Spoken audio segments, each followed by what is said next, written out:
Sri Sai Satcharitra, Chapter 36 Wonderful Stories of Two Goa Gentlemen, Mrs. Aurangabadkar. This chapter relates the wonderful stories of two gentlemen from Goa and Mrs. Aurangabadkar of Sholapur. Two gentlemen. Once two gentlemen came from Goa for taking darshan of Sai Baba and prostrated themselves before him.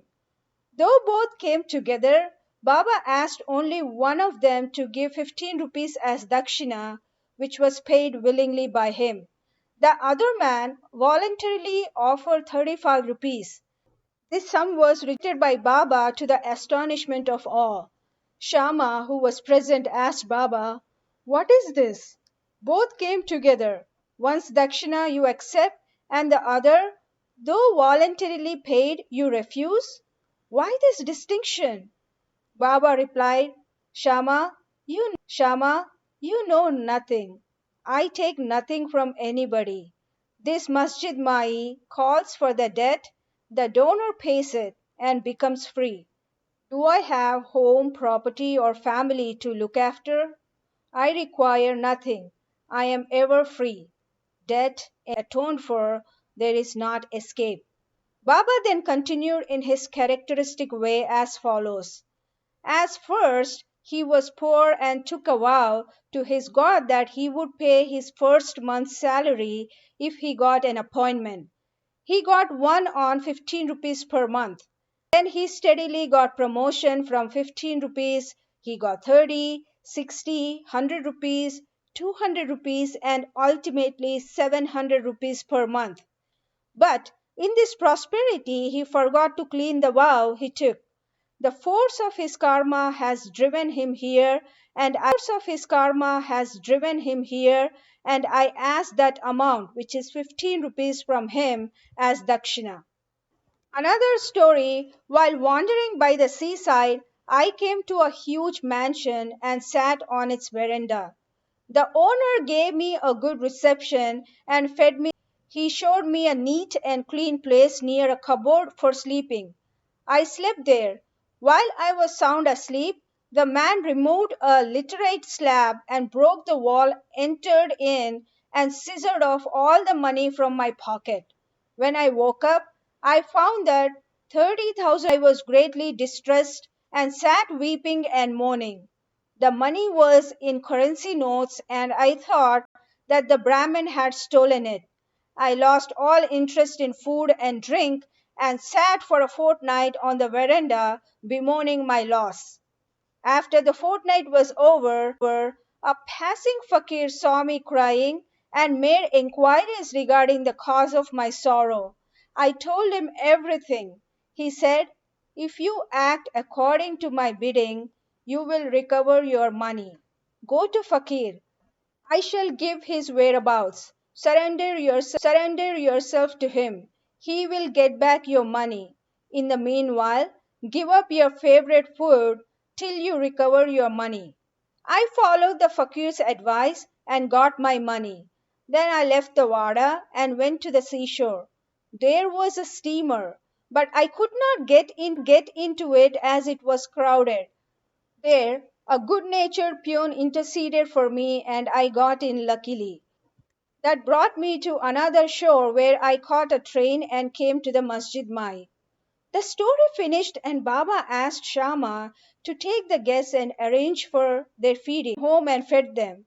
At dinner, Shama said to the guests that Baba's story was rather mysterious, as he had never gone to the seaside, never had any money like 30,000 rupees, never traveled, never lost any money, and never recovered it, and inquired whether they understood it and caught its significance. The guests were deeply moved and were shedding tears. In a choking voice, they said that Baba was omniscient, infinite, and the one Parabrahma without a second. The story he gave out is exactly our story. What he spoke has already taken place in our lives. How he knew this is a wonder of wonders. We shall give all the details after the meals. After the meals, while they were chewing betel nuts, The guest began to tell the story. Said, a hill station on the Ghats is my native place. I went to Goa to earn my living by securing a job. I took a vow to God Datta that if I got any service, I would offer him my first month's salary. By his grace, I got an appointment of 50 promotions as described by Baba. I did forget all about my vow. Baba has just reminded me of it in this way and recovered 15 rupees from me. It is not dakshina as one may think it to be, but a repayment of an old debt and fulfillment of long forgotten vow. Moral. Baba never, in fact, actually begged any money nor allowed his bhaktas to beg. He regarded money as a danger or bar to spiritual progress and did not allow his bhaktas to fall into its clutches. Bhagat Mahalsapati is an instance to this point. He was very poor and could hardly make both ends meet. Baba never allowed him to make any money nor gave him anything from the dakshina amount. Once a kind and liberal merchant named large amount of money to Mahalsapati in Baba's presence, but Baba did not allow him to accept it. Then the second guest began his tale. My Brahmin cook was serving me faithfully for 35 years. Unfortunately, he fell into bad ways. His mind changed treasure. By removing a laterite slab from my wall where my cupboard is fixed, he came in while we were all asleep and carried away all my accumulated wealth, 30,000 rupees in currency notes. I know not how Baba mentioned the exact amount. I sat crying day and night.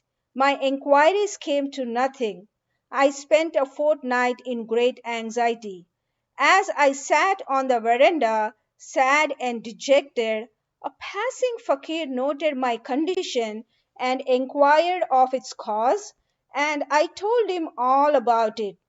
He told me that an Avaliya by name Sai lives in Shirdi, Kopargaon Taluka. Make a vow to him and give up any food that you like the best and say to him mentally that eating that food till I take your darshan. Then I took the vow and gave up eating rice and said, Baba, I will eat it after recovering my property and after taking your darshan. 15 days passed after this. The Brahmin, of his own returned my money and apologized, saying, I went mad and acted thus. I now place my head on your feet. Please forgive me. Thus, everything ended well. The fakir that met me and helped me was not seen again. An intensive desire to see Sai Baba, whom the fakir pointed out to me, arose in my mind. I thought that the fakir who came all the way to my house was none other than Sai Baba. Would he, who saw me and helped me to get my lost money, ever covet to get 35 rupees? On the contrary, without expecting anything from us, he was always trying his best to lead us on the path of spiritual progress. I was overjoyed when I recovered my stolen property. I forgot all about my vow. Then, when I was at Kolaba, one night I saw Sai Baba in my dream. This reminded me of my promised visit to Shirdi. I went to Goa and from there wanted to start for Shirdi by taking a steamer to Bombay en route. But when I came to the harbor, I found that the steamer was crowded and there was no place. The captain did not allow me, but on the intercession of a peon, who was stranger to me, I was allowed to get into the steamer which brought me to Bombay. From there, I got in the train and came here. Surely I think that Baba is all pervading and all knowing. What are we and where is our home? How great our good fortune that Baba got back our money and drew us here to himself.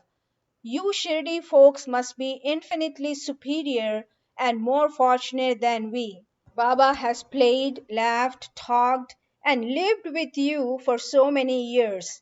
I think that your store of good merits must be infinite, for it attracted to Baba into Shirdi. Sai is our Datta. He ordered the vow and brought me here and thus gave proof of his omniscience and omnipotence. Mrs. Aurangabadkar. A lady from Sholapur, wife of Sakharam Aurangabadkar, had no issue during the long period of 27 years. She had made a number of vows to gods and goddesses for an issue, but was not successful. She then became almost hopeless. To make a last attempt in this matter, she came to Shirdi with her stepson Vishwanath and stayed there for 2 months serving Baba. Whenever she went to the masjid, she found it full and Baba surrounded by devotees. She wanted to see Baba alone, fall at his feet and open her heart and pray for an issue, but she got no suitable opportunity. Ultimately, she requested Shama to intercede with Baba for her when he was alone.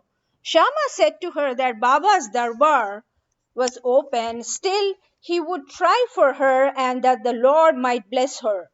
He asked her to sit ready with a coconut and joss sticks on the open courtyard at the time of Baba's. He beckoned to her, she should come up. One day after dinner, Shama was rubbing Baba's wet hands with a towel when the latter pinched Shama's cheek. Shama, feigning anger, said, Deva, is it proper for you to pinch me like this? We don't want such a mischievous God who pinches us thus. Are we your dependents? Is this the fruit of our intimacy? Baba replied, O Shama, during the 72 generations that you were with me, I never pinched you till now. And now you resent my touching you? Shama, we want a God that will give us ever kisses and sweets to eat. We do not want any respect from you, or heaven balloons. Let our faith unto your feet be ever wide awake. Baba, yes, I have indeed come for that. Yes, I have indeed come for that. I have been feeding and nursing you and have got love and affection for you. Then Baba went up and took his seat. Shama beckoned to the lady. She came up, bowed, and presented the coconut and joss sticks. Baba shook the coconut, rolled, and made a noise. Baba said, Shama, this is rolling. See what it says. Shama, this woman prays that a child might be similarly rolling and quickening in the womb. So give her the coconut with your blessings. Baba, will the coconut give issue? How people are foolish and fancy such things. Shama, I know the power of your word and blessing. Your word will give her a string or series of children. You are wrangling and not giving real blessing. The parley went on for a while, Baba repeatedly ordering to break the coconut and Shama pleading for the gift of the unbroken fruit to the lady. Finally, Baba yielded and said, She will have an issue. When? Asked Baba. In 12 months, was the reply. The coconut was therefore broken into two parts. One was eaten by the two, the other was given to the lady. The Shama turned up to the lady and said, Dear madam, you are a witness to my words.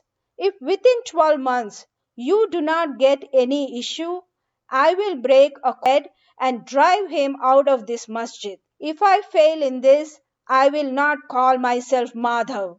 You will soon realize what I say. She delivered a son in 1 year's time, and the son was brought to Baba in his 5th month. Both husband and wife prostrated themselves before Baba, and the grateful father, Mr. Aurangabadkar, paid a sum of 500 rupees, which was spent in constructing a shed for Baba's horse, Shamakarna. Bow to Sri Sai.